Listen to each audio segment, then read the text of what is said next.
Before we get into the video, could everyone please subscribe to my Endless Diary Tales channel? Thank you so much. My husband and I were arguing on the highway back to his hometown. He angrily pulled the car over to the emergency lane, ordered me out, and left me stranded on the highway. Then a serious traffic accident occurred on the highway. The car was wrecked and he died. In fact, it wasn't an accident. It was murder, and the murderer was me. At 5 a.m. the police doorbell rang. I was in my nightgown, yawning, and went to open the door. "Hello, are you Lai Lin?" I nodded. "Yes, that's me." The leader was a female police officer, about 40 years old. She held up her badge.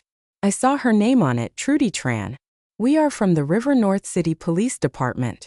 Your husband, John Shu, had a serious traffic accident last night on the highway outside River North City and died at the scene. From the moment I saw the police step into my house, my heart felt like it was hanging in the air. The words 'died at the scene' were like a pin dropping, instantly calming all my emotions. This scene I had rehearsed countless times in my head. Traffic accident. I tried to appear surprised, stunned for a moment, then lowered my head, muttering, hands covering my face. No, impossible. When I lowered my hands, my eyes were already red, and a large tear fell just in time. What was the cause of the accident? Why would he? Trudy, while observing my reaction, answered, "Preliminary investigation suggests the cause of the accident may be due to driving while fatigued." I leaned against the door frame, my voice becoming choked. That highway, the service stations are too far apart, and it was right at dusk. Visibility was poor. Yesterday was my mother-in-law's birthday. He must have been rushing back for dinner. If only we had left earlier. "Lily, we need your cooperation. Please come with us to the station." Trudy pointed inside. "Go change first." I wiped my tears and returned to the bedroom, changing into a black dress and adding a black coat on top. My closet was full of black clothes. Black was very fitting for my life's atmosphere in recent years. When I came out of the room, Trudy was leading some officers inspecting, photographing, and collecting evidence throughout the house. I blankly looked around, my face a picture of grief, lost and less. Trudy pointed to a long row of medicine bottles on the cabinet, asking, "Whose medicine is this?" "The left side is mine, the right is my husband's." She moved closer to take a closer look. "You have bipolar disorder?" "Perhaps," I weakly replied. "For how long?" 3 years. My mother-in-law's younger sister is a doctor. Every 2 or 3 months my husband would take me to her for a checkup. The medical records are in the drawer below. She took out a thick stack of medical records and handed them to an assistant. My husband's are a pile of common vitamins. There's a small white plastic bottle with the label torn off placed right in the middle. Trudy put on gloves, opened the bottle cap, and saw that there was about half a bottle of white pills left inside. "Who is this?" I looked at the bottle in her hand. "Mine. Phosphor." A moment starting to explain. "Last week my makeup remover oil accident mentally spilled. The label got dirty, so I tore it off. My cosmetics are placed on the shelf of the mirror cabinet, very close to the medicine row. The makeup remover oil was newly opened. I had only used a little." She took out a transparent evidence bag, putting all the medicine bottles into it. The small white plastic bottle without a label was separately placed in a bag. She observed the room for a moment, then asked me, "Do you sleep in the spare bedroom?" I anxiously scratched my head and answered in a low voice, "Yes, my husband said I snore loudly. He often has to get up early for work. Sleeping with me would affect his sleep quality." After taking photos, we left the house together. I was taken to the interrogation room. This place had surveillance cameras. I recalled the sweet memories with Jan many years ago. Sadness surged up, making me slump onto the table, sobbing. It was a long wait before Trudy returned. Her expression was very serious. "Did your husband often have insomnia? Did he have a habit of taking sleeping pills?" My 10 fingers restlessly twisted together. I shook my head. "No." She forcefully pulled out a chair, placed the small white bottle of pills on the table, then took out a pair of handcuffs with a click, locking them on my wrist. "From now on, you will be the #1 suspect in the John Cho case." Trudy rested her hands on the table, using sharp eyes to look at me. "The test results are out. We found sleeping pill components in John Shu's blood. Isn't this your medicine? Sleeping pills? Tell me, why did you want to kill your husband? I was stunned for a moment, suddenly standing up agitatedly shouting, Impossible! That clearly contains KPI. I have bipolar disorder. How could my house have sleeping pills? Anyone with a little relevant knowledge knows that sleeping pills are used to treat depression and insomnia. Patients with bipolar disorder should not use them. Otherwise, it will worsen the condition and cause serious consequences. I reached out to grab the medicine bottle, but Trudy was quicker, taking it back immediately. My hand missed and hit the table hard. You can't frame me like this. You can check my cell phone, my computer. They are all at home. I absolutely did not buy sleeping pills. What I take are all prescription medications from the doctor used to treat bipolar disorder. Trudy was slightly taken aback because I had a history of mental illness and could not be stimulated. Her tone softened, and she poured me a cup of warm water. Lily, calm down first. Don't rush. We will verify everything you said one by one, but for now you need to rest here. I tilted my head back and drank half a cup of water, taking a deep breath, trying to calm down and lowered my head, saying nothing.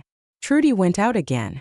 I saw her whispering something to a colleague outside the interrogation room. Then she left. When she returned, it was already the next afternoon. Trudy sat opposite me, her expression unreadable, her eyes looking at me with a hint of pity. She placed some documents on the table and poured me a cup of warm water. Lily, now I have some questions I want to ask you. You don't need to be nervous, just answer truthfully.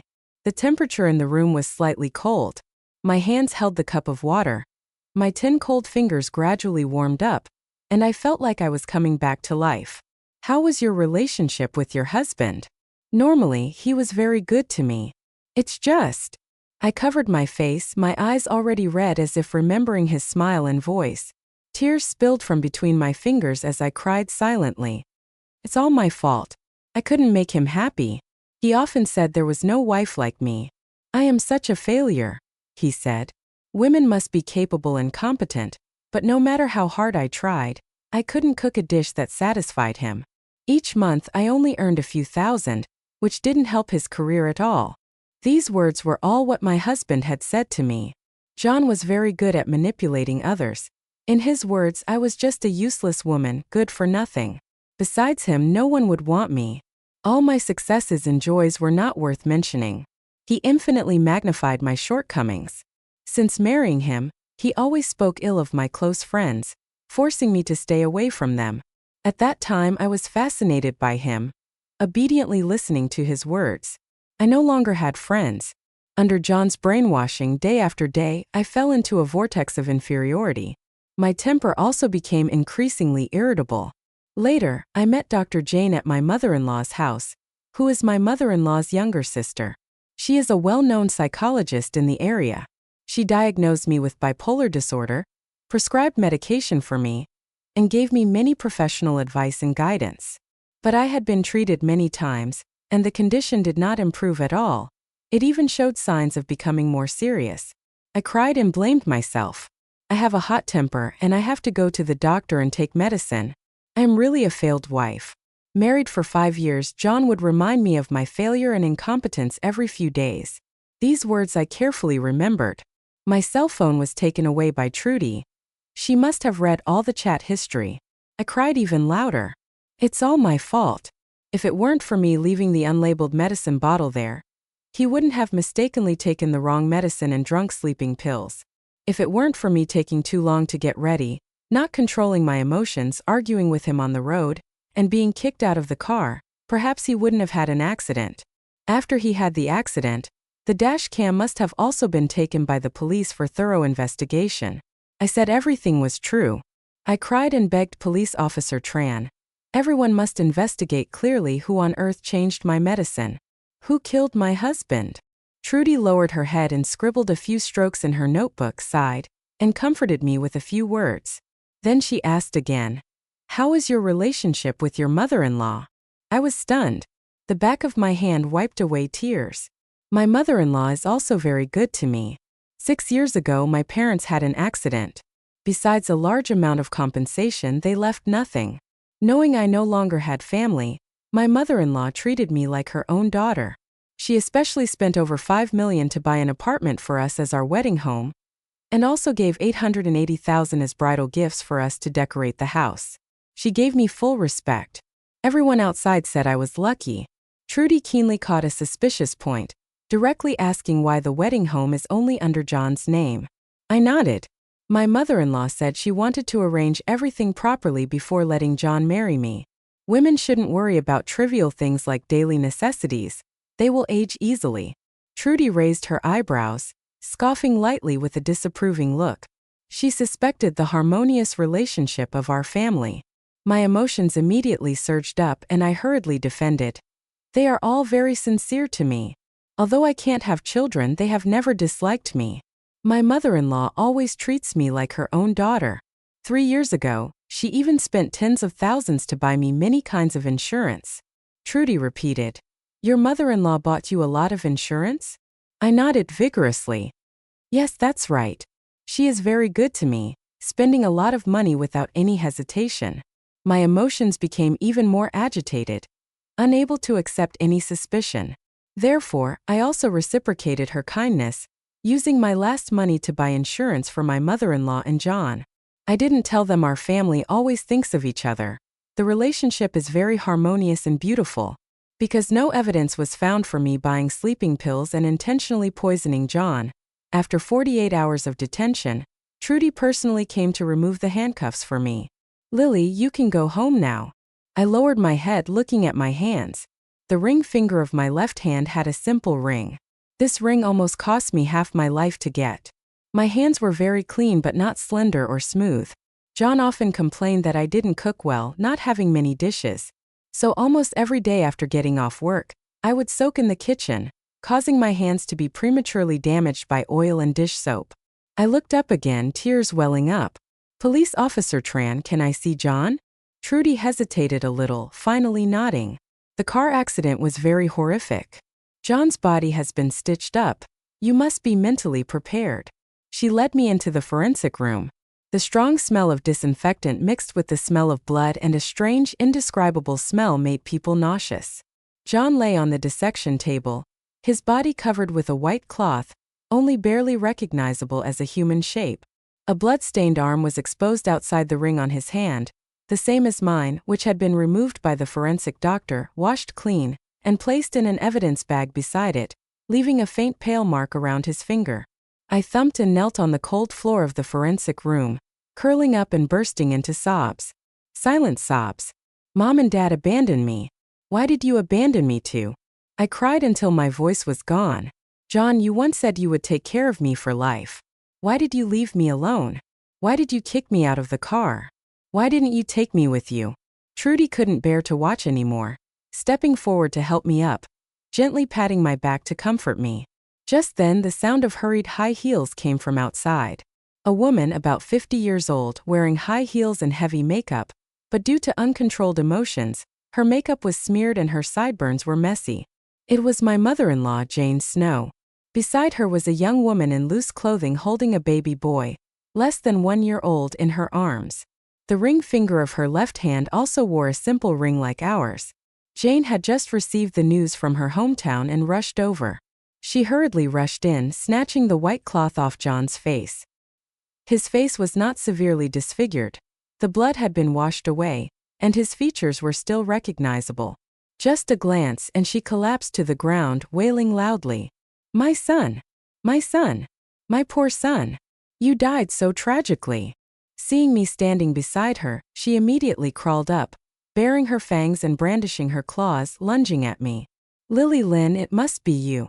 You killed my son. Trudy and the forensic doctor quickly held her back. Jane couldn't reach me, only punching at the air, pointing at my face, crying, how could my son drink sleeping pills while driving? It must be you who poisoned him. When I looked up, I had already prepared my emotions, my face full of pain and shock, my lips trembling. Mom! Mom! What are you saying?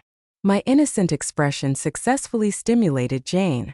She spoke without restraint. Arrest her. Execute her. This woman is too vicious. No wonder she can't have children. I lowered my head, my shoulders shaking in waves. Mom, please grieve less. John is Mom's only son, and he's dead. Our two families are also childless. I'm sorry, it's all my fault for not being able to give him a child. Jane always wanted a grandson soon, but my belly remained still. She often subtly ridiculed me for being a hen that doesn't know how to lay eggs, for being useless. She only had one child, John. Hearing me say that our family was childless, she became furious. How can Mom be like you? Let me tell you, Hope is my grandson. I will not let the CH family lineage be broken in your hands. I have long wished for you to die to make way for Hope. She turned back to look at John lying there, unable to restrain herself, wailing in pain. Why wasn't it Lily who died? She deserves to die just like her parents. My poor son. I looked at Jane, then at Hope, my voice trembling, muttering, how could this be? Mom, didn't you say that Hope is John's cousin, just staying at our house? Hope, the woman who came with my mother-in-law, avoided my gaze, looking pitifully, shrinking in the corner of the wall, looking at me and then at John lying on the dissection table, tightly holding the child in her arms, tears streaming down her face. I froze for a moment, then went crazy, rushing out of the forensic room, running to the office, grabbing a water cup on a police officer's desk, and throwing it hard against the wall, making a loud crash. Everything on the desk was swept to the ground. I roared until my voice was hoarse. No, impossible. I don't believe it. Trudy chased after me, tightly hugging me. Lily, calm down. She had practiced martial arts and was very strong. I couldn't break free. I wailed and cried fiercely. No, I don't believe they gave me family. I also sincerely treated them well. The compensation money after my parents' accident, I took it all out for them to manage. How could they treat me like this? I don't believe it. Trudy hugged me, patting my shoulder to comfort me. Don't cry anymore, Lily. We have found some clues already. In this world, evil will be repaid with evil. If they really did something unethical, rest assured we will definitely help you get justice. I tried to take deep breaths but still sobbed on Trudy's shoulder. I lost control again. I'm sorry for the things I just broke. I will pay for them. They don't need me anymore, Trudy. Trudy personally took me home. She said that many new clues had been collected, but it was still necessary to continue to complete the chain of evidence, telling me to go home and wait for news. The medicine bottles were all evidence. They were not returned to me. On the way home, I took a photo of the medical record on my phone, and, in front of Trudy, bought a bottle of Kwai at a nearby pharmacy. In the house, there was no longer a person named J.N. Chu. I really wanted to erase all traces belonging to him, but I knew I couldn't be hasty. There were still many eyes watching me. Sure enough, the next day Jane Snow came. Her eyes were red and swollen. It was clear that her son's death had caused her great shock. As soon as she entered the door, she began to scold loudly. Lily Lynn, let me tell you, even if you killed my son, don't even think about getting a penny from the Chu family. My son's property and house cannot be for you to enjoy. I will also send you to prison. How ridiculous. What property under John Chu's name is still valuable? Long ago, I had secretly asked friends in the bank to check. In the years of marriage with me, John's income was almost entirely transferred directly to Jane Snow's account and the company under her name. My premarital property had also been swindled away by them under the pretext of working capital. The betrothal gifts were used to renovate the house that John bought before marriage. In other words, if he were still alive and I demanded a divorce, not only would I not get to divide the property or house, but I would also have to divide half of my income with him. 2 years ago, I had clearly understood my situation and planned for 2 whole years. How could I let her get away? We lived on the ground floor of a house with a yard. She kept yelling like this, causing the neighbors around to curiously look in to see what was happening. I opened the door for her to come in. Jane Snow, as soon as she entered the house, began to rummage around, scolding while stuffing valuable jewelry into her handbag. For those heavy items that couldn't be taken away, she cursed and smashed them hard. I waited for her to smash a set of imported porcelain tea sets, then brought a kitchen knife out from the kitchen. She was horrified, her voice trembling. Lily Lynn, you lunatic. What are you going to do? I smiled, lowering my voice. Didn't you say I killed J.N.? Then guess what I want to do now. Knife in hand, I moved towards her, my other hand swinging up to slap her face twice hard. considering it a little relief for myself. Jane Snow didn't dare to resist, only whimpering and complaining to everyone around, making it clear what kind of person I was. A mean and crazy woman. John Chu was really unlucky to marry you for 8 lifetimes, losing his life because of you. I immediately messed up my hair, then pretended to hug her legs, kneeling down at the door, crying miserably. Mom, don't hit me. I beg you, Mom. I will listen to you. Even though Jayan is gone, you will always be my mom. I will be filial to you. The neighbors were all secretly watching us. Jane Snow didn't expect me to do this, scolding even more vulgarities. I just kept crying and begging, tightly hugging her, making her almost unable to move, waiting for her to finish scolding and become tired. I leaned close to her ear, my voice cold and full of sarcasm. Actually, it's useless for you to take all these things because you will soon have no descendants. You don't know, do you? Hope is not Jayan's child. Jane Snow froze, her face paling. You're lying. Am I lying? Then you can take him for a DNA test to see if Hope dares. A few days later, a stranger sent an email to my rarely used email address, a photo. It was a bloodline test result, clearly stating that the 2 samples tested were not directly related. Jane Snow had taken her own hair sample for comparison with Hope. I permanently deleted the email from the mailbox, then carefully cleaned up the web browsing history. The bottle of key I bought last time, I placed it on the tea table in the living room. Every day I took a few pills and flushed them into the toilet. Indeed, I had mild hypomanic symptoms.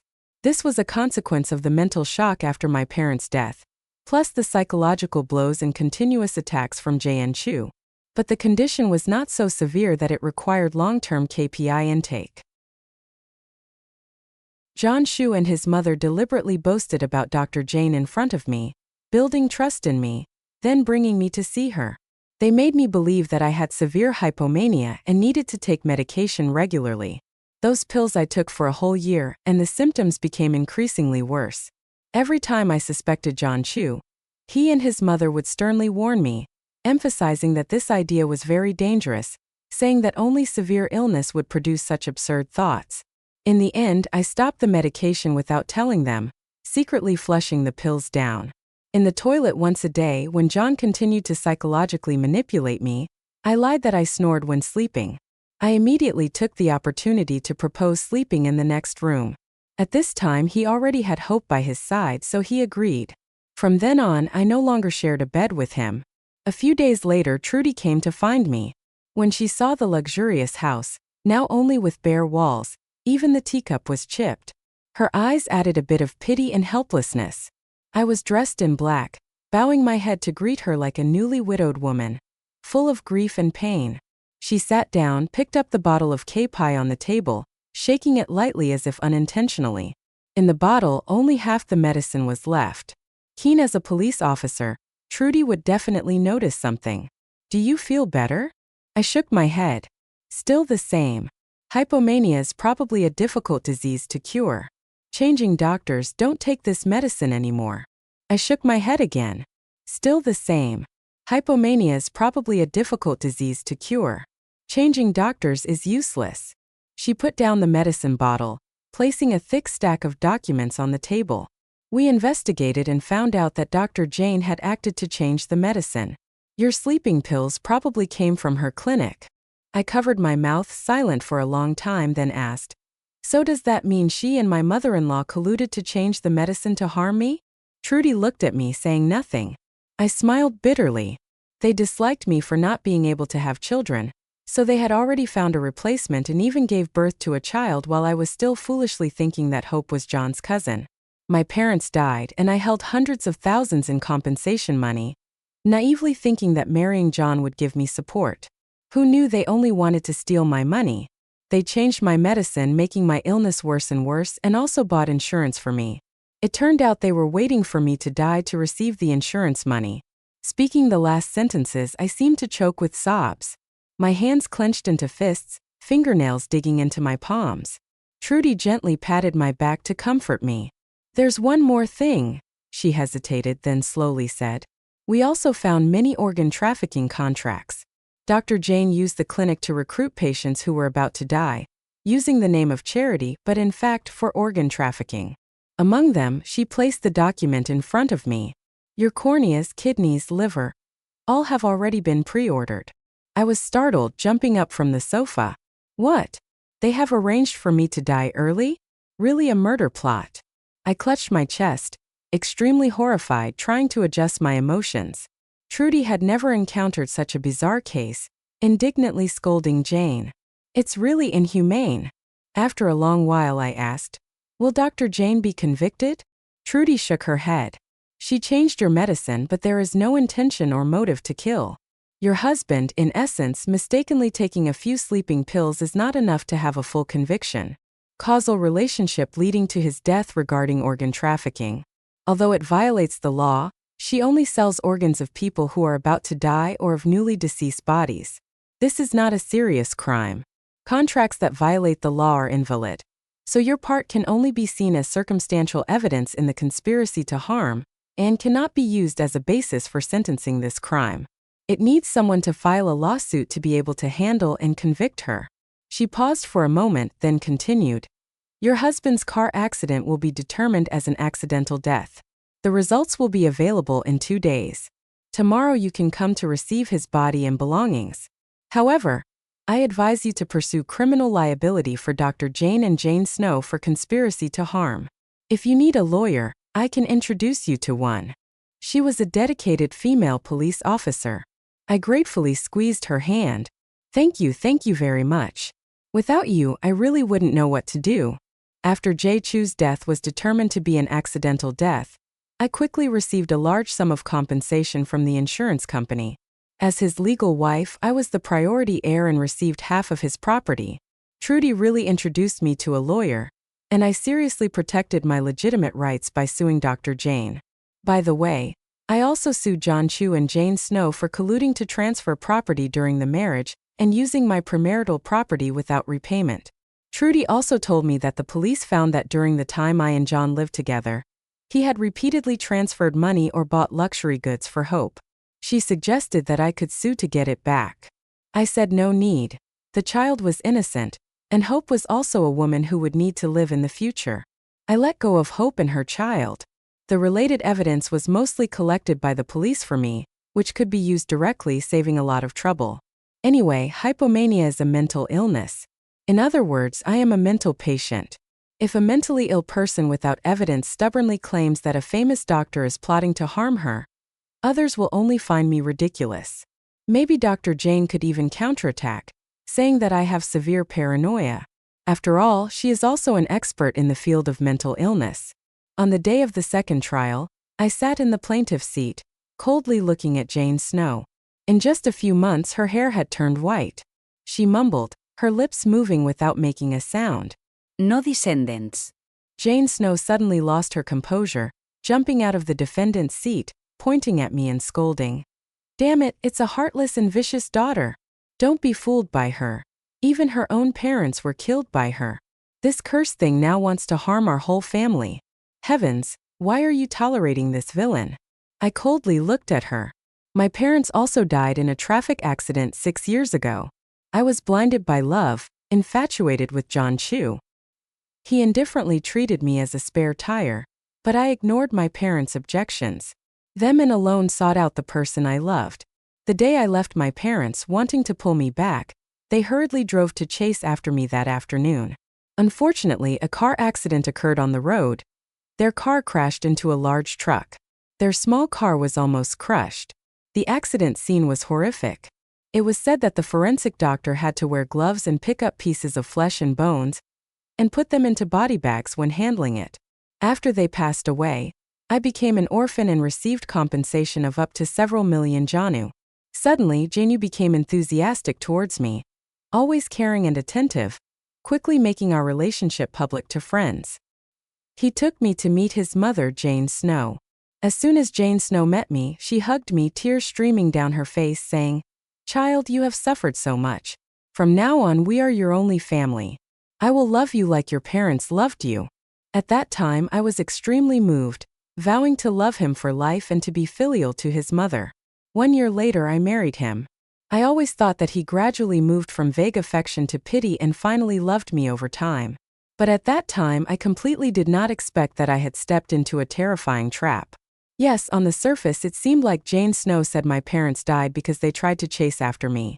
But 2 years ago I had learned the truth. The truck that crashed into my parents was from the Jang family's company, and the driver acted under Jane Snow's direction, intentionally causing the accident. My parents were business rivals of the Jang family, fighting to the point of being irreconcilable. They opposed me and John Chu being together not only because they disliked him but also because of deeper conflicts. Jane Snow, a woman of jealousy and scheming, used all kinds of tricks but still failed against my parents, making her hate them to the bone. After killing my parents, they plotted to seize the compensation money I received, step by step destroying me, and even prepared a contract to sell my organs when I was about to die in order to scrape every last bit. Yes, it was all my fault. It was who harmed my parents. They used their death but still could not make me wake up. That mother and son were enemies who harmed my parents, but at that time the truck driver was only sentenced to 3 years in prison for causing a traffic accident. I had no evidence to sue them for murder. Now I have returned a car accident to them. I have avenged my parents. It's a pity that the accident was not horrific enough, not enough to crush Genuine to minced meat. But it's okay. The remaining debt let Jane Snow pay it back fully. She was now exhausted. Her curses no longer had any effect on me. I looked at her with clear eyes, like a naive and timid fawn. My acting skills, after 2 years of honing, had reached a superb level. No one could know that behind the innocent and fearful appearance, there was a heart full of hatred and revenge, tainted with poison. With solid evidence, I pushed both mother and daughter into prison. After everything settled down, my life returned to normal. Trudy also did not look for me again. In a clear sunset, I came to Hope's house. When the door opened, we emotionally hugged each other. Hope we succeeded. In fact, Hope was my best friend since childhood for over 20 years. When I was fascinated by John Chu, Hope had repeatedly warned that he seemed good on the surface but had a bad heart, not worth dating. I didn't believe it, even naively thinking that adult business had nothing to do with us. When John knew my best friend opposed our dating, he began to speak ill of her, forbidding me to associate with her. Hope knew my personality. If I had made up my mind about something, it was difficult to change. Before cutting off contact, she asked me not to rush to have children, at least wait 3 years after marriage. If by then you still think John is worthy, then consider having children. In the 2nd year of marriage, he and Jane Snow bought a large amount of insurance for me. In the 3rd year, I was diagnosed with bipolar disorder and started taking medication. Also in that year, I noticed that the attitude of the mother and son towards me had changed significantly. I secretly reconnected with Hope and admitted that perhaps she was right. John Chu was not as good as I thought. She said that John Chu, although handsome, his appearance, height, and education all met the requirements suitable to be the father of the child. From the time she was pregnant, Hope had bought many kinds of vitamins and often watched videos about healthcare, constantly stuffing John Chu's head with healthcare knowledge. After 2 years, she successfully made him form the habit of taking various vitamins every day. The Hope family had money and power, and Hope was willing to be a third party, giving birth to a child for John Chu. Therefore, the Chu family valued her very much. In those 2 years, the common property that John secretly transferred was mostly held by Hope. She gave birth to a baby boy named Hope Janner. Under the careful care of Jane Snow, my condition did not improve much. Under Hope's subtle urging, Jane Snow persuaded her younger sister to replace my KPI medication with sleeping pills, hoping to worsen my symptoms. At Jane Snow's 60th birthday celebration, she deliberately prolonged the time to choose gifts at the shopping mall with John Chu. In the afternoon, John Chu rushed back home to pick me up, taking the vitamin pill that I had replaced. I deliberately prolonged the time to change clothes and put on makeup, making him anxious. Hope kept urging him to leave quickly because the party was about to begin. When I had just finished dressing and got into the car, we had just entered the highway. I saw that he showed signs of drowsiness, so I made an excuse to complain that he was in a hurry, causing me to forget to bring a gift for my mother-in-law. I said I had to go home to get the gift. John Chu angrily argued with me, parked the car in the emergency lane and left me. On the highway, I called the traffic police to be safely taken off the highway. After that, I did not go to Jane's house as agreed. We had agreed that if J&U arrived safely, Hope would use his phone to call me, but until midnight, I still did not receive a call from him. At 5 a.m., the police came to the house to bring news, and I knew that we were free. Next spring, I moved to Hope's house. Hope Jr. was very cute, and the child did not look like Jay-Shu but more like Hope. We were all very satisfied. Choosing a day, Hope and I took Hope Jr. to visit Jane Snow in prison. In just a few short months, she had aged visibly, without a trace of her former appearance. The dark blue prison uniform hugged her thin, old body. Her hair was white and sparse. When she saw Hope and me holding hands, leading Hope Jr., who could already walk, her cloudy eyes suddenly flashed like a final burst of light. I smiled. Jane, I forgot to tell you, today is the 23rd anniversary of Hope and me knowing each other. Say, is it worth celebrating? Jane Snow was unable to say a word. I turned my back to the surveillance camera, silently uttering 2 words. Lineagen. Jane Snow, who had difficulty having children. The most taboo words in her life were these words. Her eyes widened, spitting out a mouthful of blood onto the glass. The police immediately took her away and called a doctor. A week later, I received a notice that Jane Snow had gone crazy and was transferred to a mental hospital for treatment. Hope and I found a lawyer. Under the witness of a notary, we took hair samples of Jane Snow and Hope Jr. for DNA testing. Hope Jr. was indeed Shu's child, Jane Snow's grandson. Previously, when Jane Snow requested testing, Hope had secretly used her own hair to replace Hope Jr.'s hair sample, and that test was done by Jane herself without legal effect. This test, according to law, proved that Hope Jr. was her only heir. Half a year later, Jane Snow's condition worsened. One late autumn afternoon, the caregiver turned on a movie for her to watch. In the scene where the young male protagonist had an accident while speeding on the highway, she suddenly went crazy, jumping from the 6th floor and dying on the spot. Hope, as the former daughter-in-law, came forward to handle the funeral for Jane. Jane had no parents, no children. Her death caused all property in Jay&Shu's inheritance to be transferred to Hope Jr. and managed by Hope. In addition, the insurance I bought for Jane Snow before the beneficiary was John Shu. When J&U passed away, the insurance money was also divided between me and Hope Jr. according to the will. Early winter, Hope and I decided to move to another city, in a city that is warm all year round. We bought a small villa and a Kian with the insurance money. On the day of moving, I accidentally met Trudy again. At that time, Hope was sitting in the back seat of the car, coaxing Hope Jr. to get in the car. I was putting the last bag of luggage into the trunk when Trudy stepped forward, calling me. Lily Lynn unconsciously dropped the bag of things rolling out, in which were diapers and Hope Jr.'s milk bottle. Trudy frowned slightly, asking if we two knew each other before the question was questioned, but I understood that her tone was actually affirmative.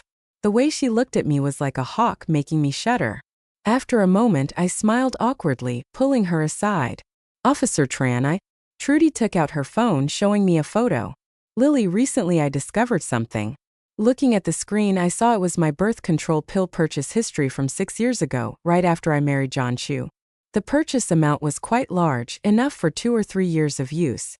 This refuted my statement that due to health problems, I could not get pregnant, making me always feel guilty towards John Chu and the Chu family.